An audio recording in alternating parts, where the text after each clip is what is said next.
தெரியுமா மக்களே? இந்திய மாணவர்கள் விசா வேண்டும் என்று விண்ணப்பித்தால் அவர்களின் சமூக வலைதள பதிவுகளை ஆய்வு செய்த பிறகுதான் விசா வழங்கப்படும் என்று அமெரிக்கா ஒரு அறிவிப்பை வெளியிட்டிருக்கிறது. ஒருவேளை சமூக வலைதள பதிவுகளை ஆய்வு செய்ய மாணவர்கள் ஒத்துழைக்கவில்லை என்றால் மாணவர்களுக்கு விசா விண்ணப்பம் ரத்து செய்யப்படும் என்று அமெரிக்கா எச்சரிக்கையாக சொல்லியிருக்கிறது.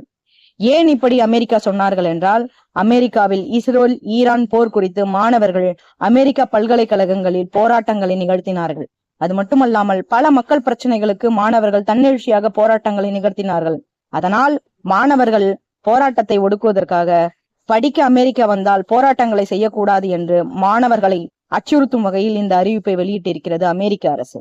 நம்ம பொறுத்தவரை அமெரிக்காவின் இந்த அணுகுமுறை முற்றிலும் தவறான அணுகுமுறை. ஏன்னா மாணவர் பருவம்தான் அரசியல் குறித்த கருத்துக்களையும் சமூக நிகழ்வுகள் குறித்த மனப்பதிவுகளையும் உருவாக்கி கொள்ளும் பருவம். இது போன்ற நிகழ்வுகள் குறித்து தீவிர கருத்து தெரிவிப்பவர்களை ஃபில்டர் செய்துதான் நாட்டின் அனுமதிப்பேன் என்பது அமெரிக்கா போன்ற ஜனநாயக நாட்டுக்கு அழகல்ல.